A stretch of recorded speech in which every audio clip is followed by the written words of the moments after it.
L'Italie, c'est le laboratoire de ce qui se passe souvent en France. Quand Matteo Renzi est arrivé, c'était vraiment le Macron italien. Il a flexibilisé le marché du travail, il a fait le Super Job Act italien, et on nous l'a rabâché quand Macron est arrivé en disant « Mais regardez, même les Italiens, on ne parle plus des Anglais, même les Italiens, pays du Sud, font des réformes que nous, on ne veut pas faire. » On a eu un nouveau gouvernement technique qui est arrivé là, pendant le Covid. Et Salvini, la droite, ont tous voté leur confiance à ce gouvernement technique. La seule qui n'a pas voté sa confiance, c'est Meloni. Vous voyez ? Et donc, il ne faut pas s'étonner après que la défiance que les gens avaient via ce gouvernement technique, qui allait faire la même chose en fait, a récompensé finalement Meloni qui est aujourd'hui au pouvoir. Donc il faut faire attention parce que ce scénario est possible en France. Bonjour tout le monde et bienvenue pour ce nouvel Instant Porcher dans Toujours Debout. Je suis ravie de vous retrouver. L'Instant Porcher, c'est un petit moment qu'on se prend entre nous avec Thomas Porcher chaque semaine pour décrypter l'actualité, car on le sait, le discours est politique et les comprendre est un véritable enjeu démocratique. Je vous rappelle que pour nous, aux médias, objectif minimal de 12 500 abonnés, sinon on devra tout arrêter. Rendez-vous sur lemediatv.fr/soutien pour nous soutenir. Ce projet de télé libre et indépendante ne peut pas se faire sans vous. Au programme aujourd'hui, Thomas Porcher sort un livre pour se réapproprier l'économie, puis on parlera du fascisme qui s'installe en Italie, et enfin Thomas reviendra sur la problématique des transports après sa sortie remarquée sur les taxis.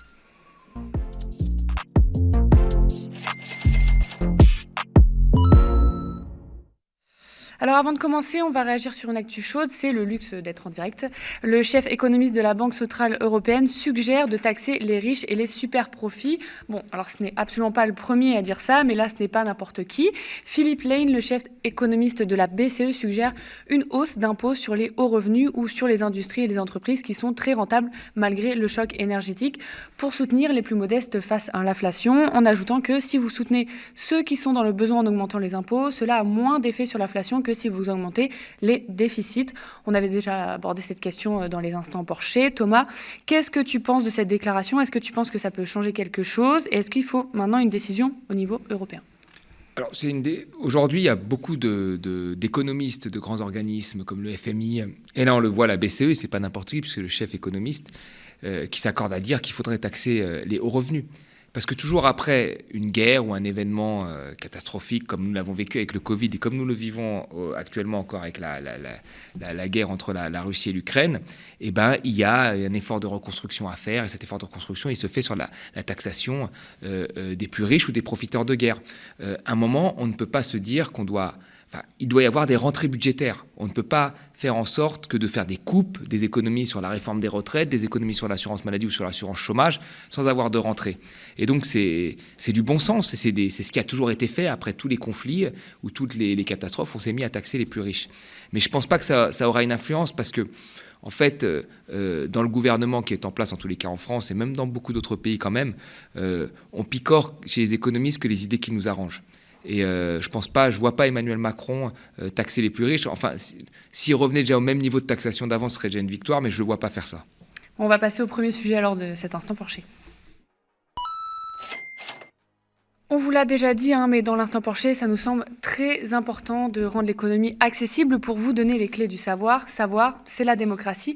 Et à ce sujet, Thomas, tu viens d'écrire un livre qui est tout chaud. Il sort demain, Dictionnaire d'économie, plus de 100 définitions à ta sauce, donc dette publique, argent magique, planification écologique, chômeurs profiteurs, retraite, etc. pour comprendre, se positionner, débattre des enjeux économiques contemporains aux éditions Fayard. Thomas, pourquoi un dictionnaire ? Parce que je trouvais qu'il était important aujourd'hui que des gens aient des clés de compréhension et même des capacités techniques à débattre. C'est-à-dire que je trouve aujourd'hui qu'on joue beaucoup sur l'indignation, et c'est une bonne chose. Moi, j'étais d'une génération où on s'indignait peu. Ce n'était pas mon cas, mais majoritairement, les gens s'indignaient peu. Puis il y a eu ce livre de M. Hessel qui a dit « Indignez-vous », qui a été un grand succès. Et aujourd'hui, on a une génération qui s'indigne, et donc qui a une colère, une révolte en elle. Et je trouve ça très bien. Mais l'indignation, les marches, en fait, pour moi, permettent de gagner des batailles, mais ne permettent pas de gagner la guerre. Pour gagner la guerre, il faut avoir, pour moi, un corpus d'idées et voir dans quel monde on veut être projeté. Et quand il y a des débats sur les retraites, quand il y a des débats sur le déficit public, la dette publique, mais même des débats sur l'énergie, les avantages et les inconvénients de l'énergie nucléaire, les renouvelables, j'en parle dans mon livre, il faut avoir des compétences techniques. Parce qu'on vous oppose toujours la voie de la raison, qui est l'économie, et la voie, on va dire, du rêve, qui serait la voie de la gauche. Moi, je propose que parce que l'économie peut proposer, on peut proposer avec la science économique une économie hétérodoxe de gauche, enfin une économie en tous les cas qui puisse répondre à des enjeux écologiques et sociaux. Et moi, je propose justement, via ce dictionnaire, que les gens se réapproprient ce discours pour qu'on oppose les soi-disant pragmatiques à notre économie à nous, l'économie qui répond aux enjeux sociaux et environnementaux. Alors, j'ai dit, il y a une centaine de définitions: argent magique, dette publique, chômeur profiteur, déficit public, marché, innovation, pompe aspirante de l'immigration. Bref, autant de termes qui peuvent être difficiles à saisir et qui sont malmenés dans le débat public et politico-médiatique. Dans quel but, toi, tu as écrit ce dictionnaire? Mais je l'ai écrit. Aujourd'hui, tout le monde a un récit. Et moi, j'aimerais bien, en fait, que la gauche retrouve un récit. Alors, elle l'a en partie, mais qui prennent, enfin, vraiment que les gens se l'approprient. Je pense que pour beaucoup de gens, l'économie fait peur. Parce que c'est technique, parce qu'il y a des chiffres. Donc dès que vous avez quelqu'un en face de vous qui manipule 3 chiffres et qui vous matraque la même idée, parce qu'on nous matraque la même idée, on nous dit qu'il faut flexibiliser le travail, ça fait je ne sais pas combien d'années qu'on nous le dit, qu'il faut baisser les impôts sur les riches, ça fait combien d'années qu'on nous le dit, que la dette c'est un problème, et donc il faut faire des économies sur l'hôpital, l'éducation, la petite enfance, ça fait combien de temps qu'on nous le dit, ça fait des années.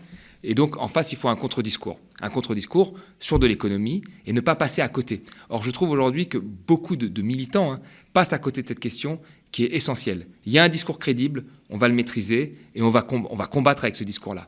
Donc c'est ça. Donc on sort de l'indignation, des questions de rhétorique, bien parler. Là, on est sur avoir des arguments, des punchlines pour pouvoir répondre à tous les sujets, aussi divers que l'énergie, l'écologie, les services publics, le développement dans les pays africains, etc. Parce qu'il y a tout un chapitre il y a des définitions comme le FMI, les fonds pour les générations futures que l'on demande aux pays africains de construire quand ce sont des pays pétroliers. Il y a aussi une définition pays en développement, qu'on explique ce que c'est un pays en développement, parce qu'on pense toujours que c'est un pays qui est soit corrompu, soit qui n'arrive pas à se développer parce que les gens n'ont pas la bonne formation. C'est beaucoup plus compliqué que ça. Il y a une organisation du commerce qui pousse ces pays à se spécialiser, à devenir des pays mono-exportateurs comme la plupart des pays africains, et donc d'être très dépendants des marchés financiers. Donc il y a plein de définitions pour avoir un spectre complet de l'économie et puis avoir des arguments contradictoires. Voilà. Alors que l'extrême droite a son récit, les marcheurs et les libéraux ont leur récit. Nous, il faut maintenant qu'on ait notre récit, qu'on le matraque. Bon, tu nous as donné une ou deux définitions en avant-première. Sinon, on peut venir te voir aussi jeudi, c'est ça Oui, jeudi, alors dans la plus grande librairie indépendante, la librairie Ici Librairie, qui est au 25 boulevard Poissonnière, métro Bonne Nouvelle. Il y aura une présentation du livre, des discussions avec ceux qui sont là, et puis un apéritif dînatoire.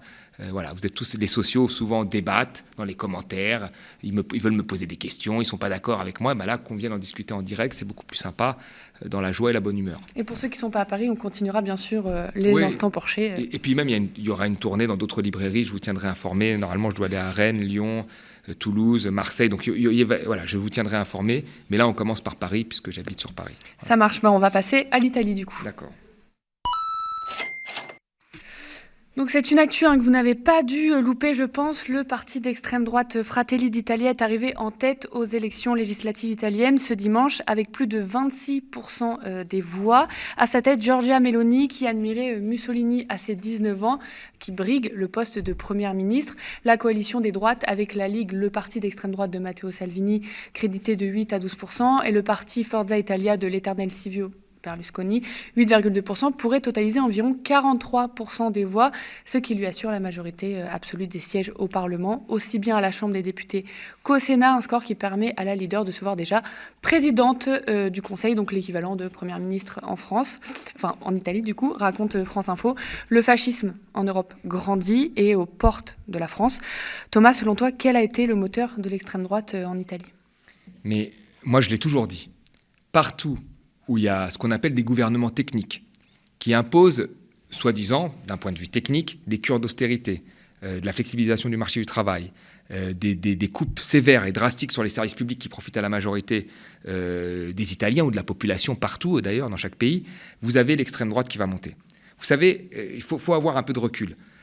Quand les Grecs, on les a accusés d'avoir triché avec Goldman Sachs, à l'époque, beaucoup de gens mettaient en avant la Hongrie, en disant « mais vous avez vu, la Hongrie, ils ont fait tous les efforts, ils ont accepté les cures d'austérité, ils ont tout accepté. Quel a été le résultat ? Monsieur Orban. » Voilà, ça a été ça le résultat. Quand on nous a dit « mais regardez, les Américains ou les Anglo-Saxons, ils ont beaucoup plus flexibilisé leur marché du travail, ils ont des retraites par capitalisation, ils ont plus de services publics, tout va bien, regardez. » Le vote du Brexit, qui s'est fait sur l'immigration et sur l'anti-Europe, et le vote de Trump. Et on a eu, après les réformes de Matteo Renzi, un Salvini qui est monté très très haut. Très très haut.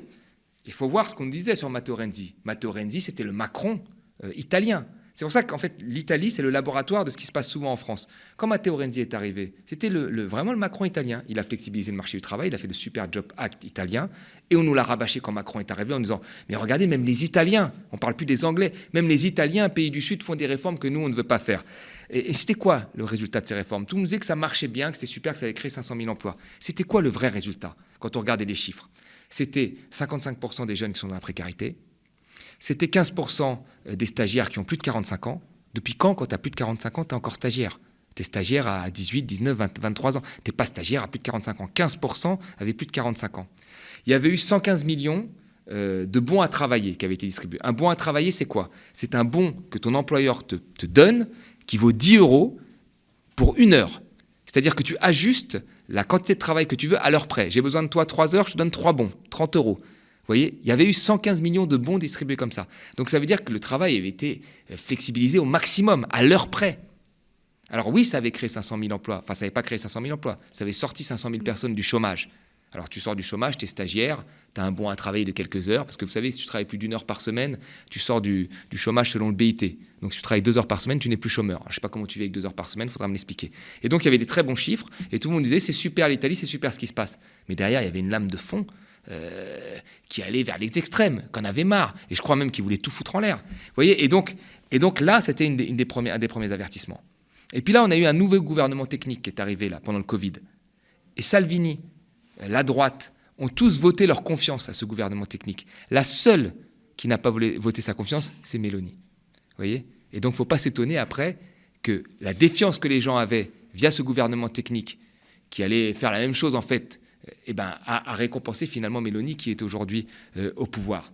Donc il faut faire attention parce que ce scénario est possible en France. Moi, je pense qu'à un moment là, il est possible que les droites et l'extrême droite se trouvent des points d'entente parce qu'elles ne savent pas où se positionner et qu'on ait une extrême droite qui là puisse passer au deuxième tour et prendre le pouvoir. Tu penses que ce scénario il est possible en France alors qu'on n'a pas la même gauche, enfin la gauche est un peu plus forte en France qu'en Italie? Oui, bien sûr. Tu penses que ouais, ça peut arriver? Mais en fait, alors, faut voir ce que la gauche fait maintenant de sa majorité à l'Assemblée. Oui.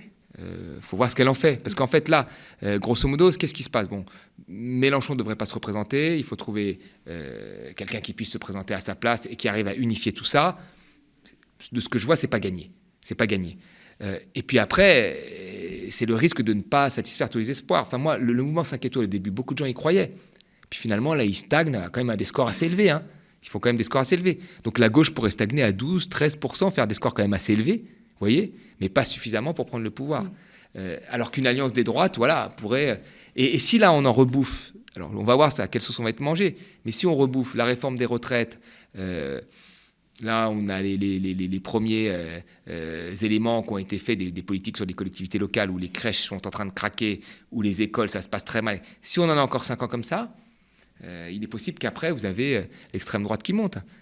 Ça a été déjà le cas entre Macron sous le premier quinquennat. Parce que vous savez, il est toujours plus simple, et je l'explique dans le livre, dans les pompes aspirantes de l'immigration, il est toujours plus simple, une fois que les pompes aspirantes de l'immigration, c'est une théorie entre guillemets, hein, qui n'a aucun fondement académique et scientifique, qui a été mis en avant par l'extrême droite. Pour dire, grosso modo, quand vous avez un modèle social généreux, vous attirez les immigrés. Et que finalement, on n'est pas raciste, mais il n'y a pas de place pour tout le monde, parce qu'il n'y a pas suffisamment de logements sociaux, de places en crèche, et donc voilà. Et donc on détourne le vrai problème, qui est l'austérité budgétaire, la flexibilisation du marché du travail, la réduction trop rapide des déficits, en trouvant un coupable idéal qui est l'immigré. Vous voyez ? Et donc, après ces années où Macron, dans le budget, veut réduire rapidement les déficits, veut faire la réforme des retraites, à la fin, il y aura quoi ? On va dire, écoutez les amis, regardez, il n'y a pas de place pour tout le monde. Et donc l'immigré, le coupable idéal. Donc le mec qui va faire la critique du libéralisme, soi-disant, version extrême droite, qui n'est pas une vraie critique, et le coupable idéal, on le voit bien dans les scores là, qu'a fait le FN. Chaque élection, il fait de plus en plus. Donc moi, ça m'inquiète. Et je veux dire, l'inquiétude aujourd'hui, c'est pas de lever les bras, lever le poing et d'aller faire des marches. C'est de trouver une réponse à ça, une réponse solide. Vous voyez, pas une réponse solide et de se préparer à la prochaine élection. Voilà. On suivra tout ça de façon à l'instant Porcher. On va passer au dernier sujet. Alors, tu as fait une sortie remarquée dans les grandes gueules sur RMC. On va regarder après, on en parlera. Je vais vous raconter parce que là, c'est une somme de dysfonctionnement, c'est hallucinant.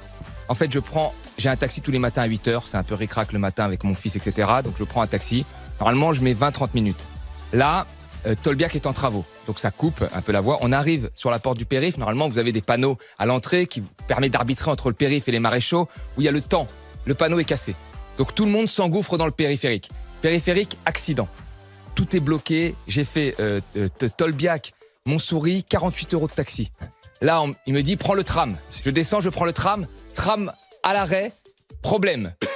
Je me dis, mince, je veux prendre un ticket, machine cassée. Attendez, véridique. Donc j'ai pris le tram sans ticket.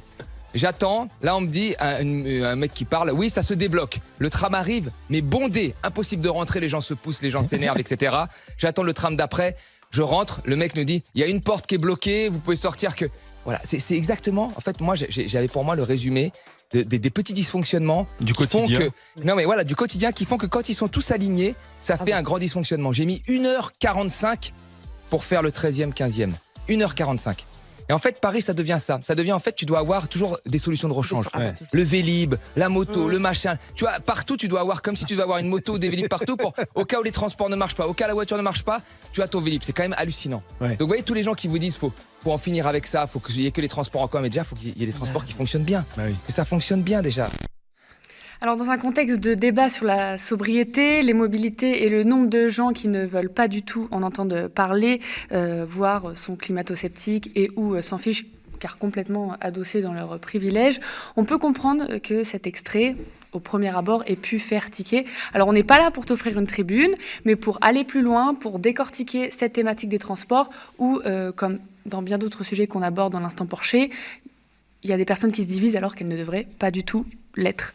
Donc, est-ce que tu peux comprendre les critiques, car les gens ont pu comprendre que tu étais anti-transport, si on écoute vraiment premier abord. Est-ce que c'était pas une grosse malchance, ces dysfonctionnements qui étaient accolés tous dans la même journée?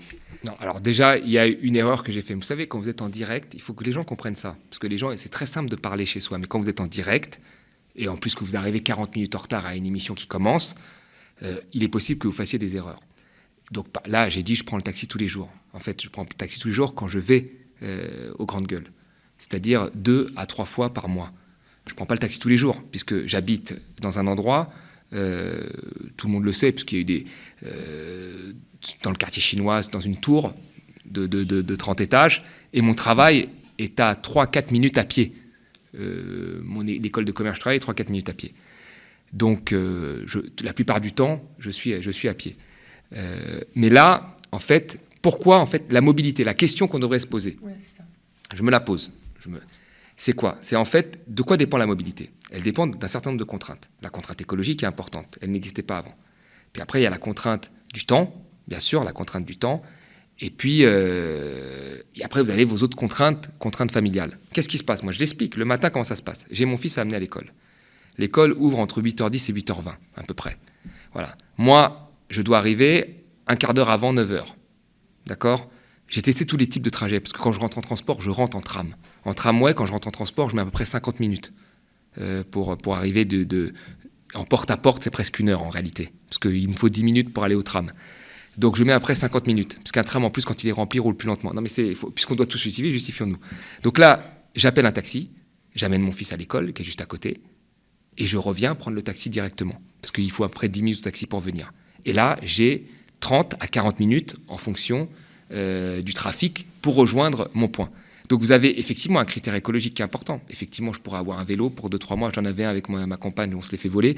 Mais là, il y a un arbitrage que vous faites entre plein de choses. Et c'est tout le temps comme ça. Enfin, il y a beaucoup de gens de gauche et des écologistes qui, quand ils se rendent sur un plateau télé, prennent un taxi. Ils viennent pas tous en vélo. Non mais, je veux dire, là, j'ai une conférence, par exemple, en octobre. L'IUCN, c'est une des plus grosses conférences mondiales sur la nature et la biodiversité. Tous les ministres de l'écologie seront là-bas. Tous quasiment. De la Finlande, de la Corée, peut-être en France, voilà. Mais il y a déjà une quinzaine de ministres de l'écologie qui ont dit qu'ils seraient là. C'est en Corée. Qu'est-ce que je fais? Non mais, la réalité, moi quand j'y pense, qu'est-ce que je fais? Est-ce que je dois prendre l'avion pour y aller? 15 heures avec un détournement, parce qu'on ne peut plus passer par la Russie, 3 heures de plus de consommation de fuel, 15 heures de vol. Ce que je vais dire là-bas, je vais présenter mon programme de transition énergétique. Est-ce que vraiment les ministres vont écouter? Les ministres sont en train de tweeter sur autre chose, ils pensent à qui est-ce qu'ils doivent éliminer, est-ce qu'ils vont vraiment écouter? Quel va être l'impact de ça? Quasiment nul. Est-ce que je dois y aller? Non, mais après, on peut se poser plein de questions comme ça à l'infini. Non, mais c'est ça que je veux dire. Donc, la mobilité, elle dépend de plein de critères. Voilà. Moi, ce que je trouve dommage, c'est que sur une émission d'1 minute, on en vient quand même à juger quelqu'un dont on connaît l'apport depuis pratiquement 10 ans. Moi, j'ai écrit un livre, Le déni climatique, en 2015. Il y a beaucoup de gens qui m'ont parlé, et probablement ils n'ont pas d'enfants, ils ne savent pas ce que c'est que d'emmener un enfant à l'école. Probablement, en 2015, ils avaient 15 ans quand j'écrivais ce livre-là. Enfin, à un moment, il faut remettre les choses dans leur contexte. Et moi, c'est ça qui me dérange un peu, enfin, dérange sans plus. Mais voilà, mais effectivement, j'ai fait une erreur dans la justification. Mais après, cette justification était parfaitement... C'est une histoire vraie. Je veux dire, moi, c'est une histoire vraie qui est arrivée, qui est complètement folle. Pourquoi je ne la raconterais pas? Je ne dis pas que ça que tous les jours comme ça, mais c'est une histoire folle. C'est une somme de dysfonctionnements qui s'est alignée. Et c'est pour ça que j'ai mis 1h40. Et c'est pour ça que c'est exceptionnel et que je la raconte. Et de toute façon, la vraie problématique, c'est absolument pas cet épisode. C'est plus aujourd'hui l'état des transports, le fait que, suivant l'état des transports, c'est la demande qui s'adapte à l'offre. On avait vu un exemple aussi comme ça où, aux États-Unis, il y avait une autoroute, elle était toujours bouchée, alors ils rajoutaient des voies, et en rajoutant des voies, elle était toujours bouchée. Oui. Parce qu'en fait, c'est dans l'autre sens que ça marche. Est-ce que c'est aussi ça que tu voulais pointer, l'état des transports? Surtout que c'est les classes populaires qui sont les plus... Je voulais rien pointer, je racontais juste une histoire. En fait, je voulais rien pointer, je raconterais juste une histoire. Enfin, tout le monde connaît les positions. Par exemple, la taxe carbone. La taxe carbone, qui est une taxe sur les carburants. Beaucoup de gens étaient pour. Beaucoup de gens étaient pour. Moi, j'ai toujours été contre, parce que je sais que la mobilité est quelque chose de complexe. Je vous raconte plein d'histoires. Je vais vous raconter une anecdote, pardon. Vous allez voir des gens qui prennent le RER B tous les jours. Vous allez leur dire « Vive les transports, il faut prendre les transports ». Vous croyez qu'ils vont vous répondre quoi? Oui, c'est super les transports. Non, mais oui, c'est ça. Ils ne vont jamais vous répondre ça. Le RER B, c'est une catastrophe. Il n'y a pas eu d'investissement. On préfère investir dans des lignes directes qui vont à Roissy. Et la plupart des gens de banlieue, et moi j'ai grandi en banlieue, je le sais, qu'est-ce qu'ils font à 18 ans? Ils passent leur bac, ou ils bossent l'été, et ils se payent leur permis de conduire. Voilà. Et une fois qu'ils ont ça, qu'est-ce qu'ils font? Moi, la première voiture que j'ai achetée, je l'ai achetée avec 2 autres personnes, dans un même quartier. On achète une voiture à 3 parce que la mobilité est plus importante que... les transports ne fonctionnent pas. Le soir, quand on sort, vous ne prenez pas le RER B, vous ne faites pas un Gare du Nord Sevran-Bedotte en sifflotant comme vous prenez la ligne 1 de Saint-Paul à Champs-Élysées-Clémenceau. Vous voyez ce que je veux dire? Donc les gens qui vous font la morale comme ça, faut les transports, faut le vélo, on sait très bien que la mobilité, c'est beaucoup plus complexe que ça et ça dépend de plein d'éléments. Et ça dépend aussi du temps, encore une fois. Moi, quand quelqu'un de mon quartier allait à Villetaneuse, la fac où j'étais, mais il ramassait au moins 5 personnes. On était à 5 dans la voiture, parce que quand on allait à Villetaneuse en voiture, du Bourget, de banlieue à banlieue, on mettait 25 minutes. Quand on y allait en transport, moi, je devais aller marcher jusqu'à la gare du Nord, Épinay-Villetaneuse, un bus qui n'est pas le samedi par ailleurs, soit dit en passant. Donc, qu'est-ce qu'on fait? Voilà, à un moment, tu as aussi le temps à prendre en compte, tu vois. Et donc, c'est pour ça que je dis que c'est une thématique qui touche surtout les classes populaires, parce que pour aller de banlieue à banlieue, les temps sont forcément allongés par rapport aux voitures. Et puis surtout, c'est pas une question qui touche que les Franciliens, la question de la mobilité. Ça touche toute la France, les ruralités. Il y a des dysfonctionnements. En plus, moi, dans mon extrait, j'ai quand même pris les transports, parce que j'ai dit au mec de m'arrêter pour prendre le tramway. Le tramway ne fonctionnait pas. Mais ce week-end, j'amène mon fils et la mère de mon fils à la gare. On veut prendre un bus, 19 minutes d'attente. Alors, je ne suis pas le premier, parce que j'ai vu qu'il y a plein de gens qui ont tweeté qu'ils avaient attendu, tu as 19 minutes d'attente. Mais qu'est-ce que j'ai fait alors? J'ai fait quoi? J'ai pris un taxi. Qu'est-ce que je voulais? Je n'allais pas dire au train de m'attendre, d'attendre son Altesse Thomas Porcher. Tu vois, je n'allais pas dire ça. Donc, j'ai pris un taxi. On a pris un taxi. Elle a regardé Uber, on l'a accroché. C'est pas moi qui suis parti, mais j'ai mis mon fils et ma compagne et la mère de mon fils, qui n'est plus ma compagne par ailleurs, dans le taxi. Donc, voilà. Donc, à un moment, la mobilité est quelque chose qui prend en compte plein d'éléments. Voilà, bien sûr qu'il faudrait des transports, mais je veux dire, moi, il y a un truc qui m'avait choqué, et là, je le dis. Quand vous aviez Audrey Pulvar, qui dit il faut que les transports soient gratuits, je trouve que c'est une idée fantastique, d'accord? Il y a des problèmes de financement, soit dit en passant, mais c'est une idée fantastique. Et pourquoi pas se fixer des idées comme ça de gauche fantastiques? Qu'est-ce qu'elle dit? Pour financer ça, je vais taxer le transport. Au départ, elle dit je vais taxer le transport en voiture. Routier parce qu'il pollue. On taxe le pollueur-payeur. Mais ça, c'est une méconnaissance pour moi. Parce que oui, à Paris, alors moi je l'ai interpellée, elle m'a dit que je faisais du mansplaining, mais je l'ai interpellée parce que c'était une idée du PS à la base de faire ça. Mais c'est une idée qui ne peut sortir que de la tête d'un mec qui a vécu à Paris. Parce que bien sûr, un mec qui a vécu à Paris, c'est très simple de dire ça. Mais quelqu'un qui vit en banlieue, le taux d'utilisation de la voiture quand vous êtes en banlieue, oui, mais comme ça concernait les régionales, c'était l'Île-de-France. Donc là, le taux d'utilisation de la voiture dans la petite couronne, il est à 50% pour aller travailler. faut se poser des questions. Dans la grande couronne, il est à 75%. Il faut se poser des questions. Et tu vas taxer ces gens-là, le mec du 77, qui va travailler peut-être à Roissy dans le 93, tu vas le taxer et tu vas rendre les transports en commun gratuits. Le mec, comment il fait? Il doit prendre 3 bus pour arriver à Roissy, ou sinon il prend la ligne directement à Gare du Nord, il reprend toute la ligne pour aller à Roissy. Faut arrêter. Je veux dire, aujourd'hui, c'est très complexe, la mobilité. Et moi, je dis toujours, en fait, que quand on vit en banlieue, quand on vit en province, eh ben, il faut encourager la mobilité. Parce qu'il faut l'encourager, je veux dire. Et là, parfois, tu as une voiture, tu la prends le soir, c'est une bonne chose. Vous voyez, il ne faut pas être dogmatique comme ça. Mais bien sûr, quand tu vis à Paris, oui, là, tu as des mobilités plus douces. Moi, je n'ai pas de voiture, mais j'ai le permis à 18 ans. D'ailleurs, avoir le permis aujourd'hui jeune, je pense que c'est un marqueur social. Parce que quand tu as le permis jeune, ça veut dire que tu as grandi dans un endroit où il y avait très peu de transport. Moi, je veux dire, la mère de mon fils n'a pas le permis. Il y a plein de gens qui n'ont pas le permis à Paris. Autour de moi, ils n'ont pas le permis. Mon petit frère, il a grandi une grande partie de sa vie à Paris, il n'a pas le permis. Il a 37 ans, 38 ans, il n'a pas le permis. Moi, j'ai eu le permis à 18 ans. Ça veut dire quelque chose. Et tous les gens de province et de banlieue, ils ont le permis à 18 ans. Parce que c'est la seule façon de trouver un travail, etc. Merci Thomas. Ils ont des milliards, mais nous sommes des millions. Et si le média débarquait à la télé pour assurer la continuité de nos programmes, pour défendre une information indépendante et différente, mais aussi grandir et devenir une réelle chaîne de télévision, nous avons absolument besoin de vous et de votre abonnement, car nous sommes une coopérative qui ne vivons que de la communauté citoyenne. Rendez-vous sur lemediatv.fr/soutien pour en savoir plus sur ce grand projet et le réaliser tous ensemble. Je vous le répète, mais il nous faut minimum 12 500 abonnés pour ne pas s'arrêter. Nous sommes ravis de décrypter l'actualité en direct avec Thomas et vous chaque semaine. Merci de toujours nous suivre, pour tous vos commentaires et vos pouces en l'air sous la vidéo et sous les directs. Merci d'avoir suivi ce Toujours Debout que vous retrouverez dès demain à 18h30. Et pour ma part, dans l'instant Porcher, on vous dit spectateurs, abonnés, donatrices et sociaux. À la semaine prochaine.